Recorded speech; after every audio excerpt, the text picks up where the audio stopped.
Shalom, selamat pagi Bapak Ibu Saudara. Kita bersyukur untuk kebaikan Tuhan di hari ini.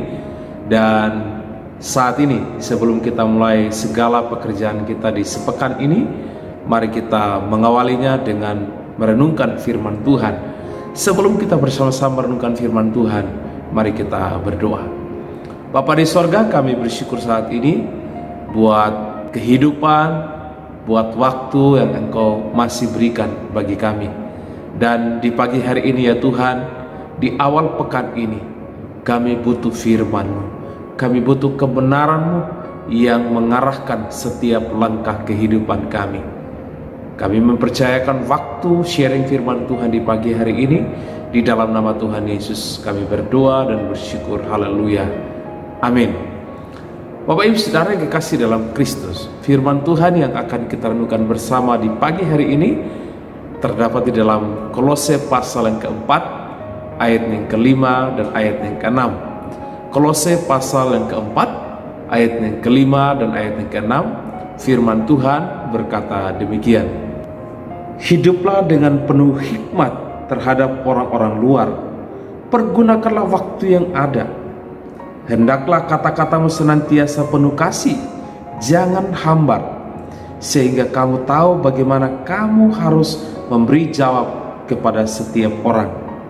Sekali lagi saya bacakan: hiduplah dengan penuh hikmat terhadap orang-orang luar, pergunakanlah waktu yang ada. Hendaklah kata-katamu senantiasa penuh kasih, jangan hambar, sehingga kamu tahu bagaimana kamu harus memberi jawab kepada setiap orang. Bapak Ibu Saudara kasih Tuhan, kalau kita perhatikan di pasal 4 ini, Paulus sedang menasihati orang-orang kudus, yaitu orang-orang yang percaya yang ada di Kolose. Dan beberapa nasihat Rasul Paulus di bagian ini, di mana orang-orang yang sudah percaya kepada Kristus menghadapi banyak pengajaran-pengajaran palsu di sekitar kota Kolose. Dan Paulus menyadarkan, Paulus sedang menasihatkan kepada jemaat-jemaat di Kolose tentang kasih karunia yang mereka telah terima. Dan dalam nasihat Rasul Paulus, salah satu nasihat Rasul Paulus adalah pergunakanlah waktu yang ada. Saudara, ada pengajaran-pengajaran yang menyesatkan di jemaat Kolose, sehingga Paulus meneguhkan iman kepada jemaat di Kolose, orang-orang yang sudah percaya. Sehingga Paulus dengan tegas mengatakan, hiduplah dengan penuh hikmat terhadap orang-orang luar. Artinya Paulus sedang membawa kepada sebuah pemahaman bahwa jemaat-jemaat di Kolose harus hidup di dalam hikmat Allah, harus hidup bijaksana, harus hidup di dalam iman yang mereka percayai. Sehingga dengan iman yang mereka percayai, mereka bisa memberitakan Injil Kristus kepada orang-orang yang ada di luar, atau orang-orang yang belum percaya kepada Kristus. Bapak Ibu Saudara dikasihi Tuhan, dari bagian firman Tuhan di dalam pasal keempat ini, Paulus sedang menasihatkan untuk mempergunakan waktu yang ada. Artinya Paulus mau mengingatkan kepada orang-orang Kolose bahwa ada kasih karunia, ada kesempatan yang Tuhan berikan. Artinya ada waktu yang Tuhan berikan, supaya waktu yang Tuhan berikan itu jangan disia-siakan, tetapi ada kesempatan untuk apa?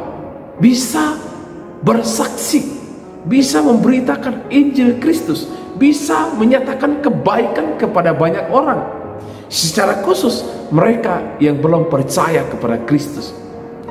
Saudara dikasihi Tuhan, di ayat yang ke-6 Paulus menasihatkan, hendaklah kata-katamu senantiasa penuh kasih, jangan hambar, sehingga kamu tahu bagaimana kamu harus memberi jawab kepada setiap orang. Artinya waktu yang Tuhan beri, kesempatan yang Tuhan beri, kasih karunia yang Tuhan beri, talenta yang Tuhan beri, berkat yang Tuhan beri, ada kesempatan untuk apa? untuk kita memberikan pertanggungjawaban kepada mereka yang belum mengenal Kristus. Sehingga dari kata-kata kita, dari sikap hidup kita, dari cara hidup kita, sesuai dengan iman kita, kita sedang memperlihatkan, kita sedang menaburkan kebaikan, menaburkan kasih, menaburkan benih ilahi kepada kehidupan orang lain. Bapak Ibu Saudara kasih Tuhan, dalam sepekan ini ada banyak waktu yang Tuhan berikan dalam hidup kita. Setiap hari waktu begitu banyak yang Tuhan beri. Perenungan bagi kita adalah, adakah kita gunakan waktu-waktu itu untuk memberitakan Injil Kristus? Adakah waktu-waktu yang Tuhan berikan itu untuk kita bisa berbagi kebaikan kepada orang lain?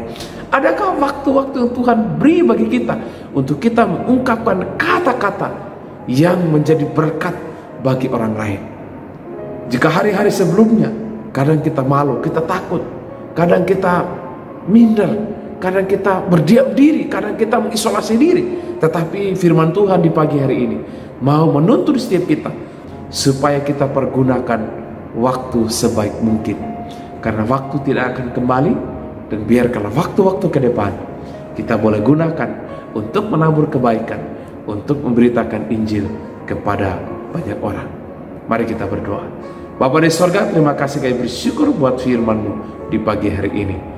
Berkati setiap kami, berkati kami dalam sepekan ini. Berkati usaha pekerjaan kami, studi kami diberkati, pelayanan kami, kesaksian hidup kami diberkati. Setiap kebaikan yang kami taburkan dalam kasih diberkati oleh Tuhan, sehingga membuahkan jiwa-jiwa yang menantikan anugerah Tuhan di dalam kehidupan mereka. Ini doa pengharapan seruan kami melangkah dengan iman. Di dalam nama Tuhan Yesus kami berdoa. Haleluya. Amin. Puji Tuhan Bapak Ibu Saudara, selamat bekerja, selamat beraktivitas. Tuhan Yesus menyertai kita dalam sepekan ini. Salam optimis karena Tuhan ada.